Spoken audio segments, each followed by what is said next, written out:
Hello again, everyone. Edwin Learnard back once again. In this YouTube astrological segment, I'm going to be talking about the transit Sun in Virgo. Well, the first thing I want to get at when I see the transit Sun in Virgo, this could be a time where, okay, you have the Sun making its transition, going from Leo into Virgo, and it's interesting that during this time people can be a lot more industrious. A lot of times people are going back from their vacation when they were maybe doing a lot of lounging, relaxing in the sun, maybe on beaches, some people showing off their bodies. And you have a time now where people are coming back from their summer vacation. Some people that are in businesses, that they own their own business, they could kind of dictate and manipulate their own schedule, so to speak. And it's time when they go to work, they're more industrious, they're working laboriously, they get on back to their schedule. And I think a lot of this is very true to the sign Virgo. And what's interesting too is when you have the Sun entering Virgo, this is a number of places in the US, and I know where I grew up in an area of New York that I'm from, that school would start every year when the Sun was in Virgo. So I think that's very interesting. You have the kids coming back from their summer recess, their summer break, and they are going to work, so to speak, in their own way. This might not be at a professional job or what have you, but when you go to school, school is generally not a fun place. It's about a lot of mental tasks. You're assimilating information. As many of you may know, Virgo is ruled by Mercury. It's connected with the mind, assimilating information. Virgo is about analysis and being studious. And the thing too is another thing that's interesting too is that when the Sun enters Virgo, there's a lot of times where around that time parents are compiling lists, getting their school supplies together for their children. And really, it's a lot about, really too, Virgo is not a sign that's extravagant.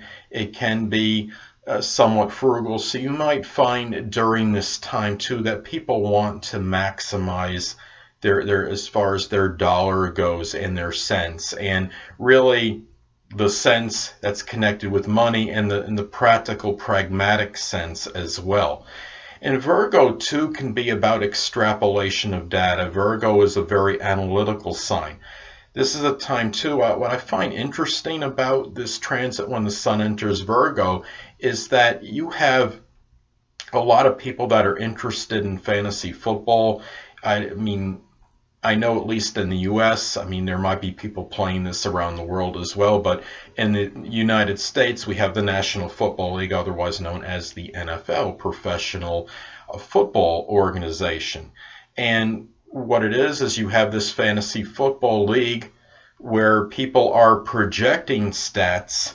You have actually people that work in fantasy football, and what they do is they give fantasy projections, statistical projections for various players in the NFL. And a lot of this has to do with a lot of analysis and extrapolation of data. And I think that all corresponds with the sign Virgo. And the Sun generally enters Virgo around August 23rd. And that's generally around 2 weeks before the start of the NFL season. So I think that's what makes it very, very interesting. And Virgo is synonymous with analysis and really compiling data, and that figures strongly in fantasy football. And really, this is a time too where many people, okay, they're coming back from their summer vacation, their summer recess, where they might have been a little bit more lethargic or lackadaisical and really just took it easy. And this is a time where they might initiate some kind of diet and exercise or fitness program. And this is all connected with Virgo, the sign of health, and corresponds, of course, with the 6th house in astrology. So those are some things to look at as far as this transit goes. And also, people generally tend to be a lot more punctilious with details, more meticulous with details when this transit does take place, I believe, collectively than usual. And a lot, of course, depends on the house that's being transit as far as the details you're looking at and what sector of life. I mean, if you have the Sun in Virgo, say, transiting your third house, it could be doing a lot of analysis connected with your with vehicles, with your automobile.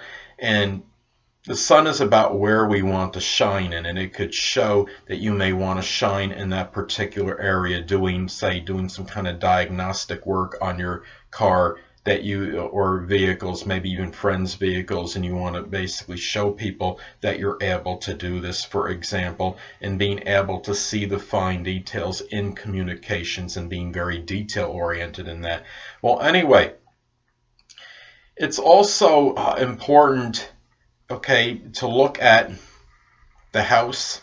I gave you an example before, but I'm going to give you another example now. It's also important to look at the house that the Sun in Virgo is transiting in your natal chart, as this could show the area or sector of life where this energy is being deposited into. Now, let's say, for example, that the Sun in Virgo is transiting your natal 8th house. Well, this could indicate perhaps strong attention to detail and matters connected with making a strong change or transformation in your life. And it could also pertain to other 8th house matters, such as taxes, such as insurance.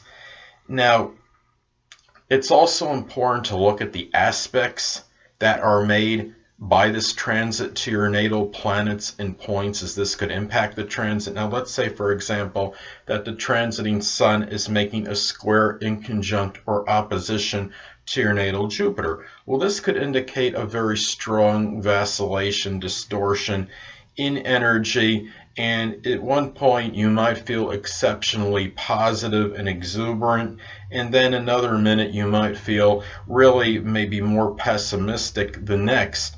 And being as far as it being in Virgo, it could be connected with something health and work related. So anyway, people, that'll conclude this YouTube astrological segment for the transit Sun in Virgo, and stay tuned next time where I'll be talking about the transit Sun in Libra.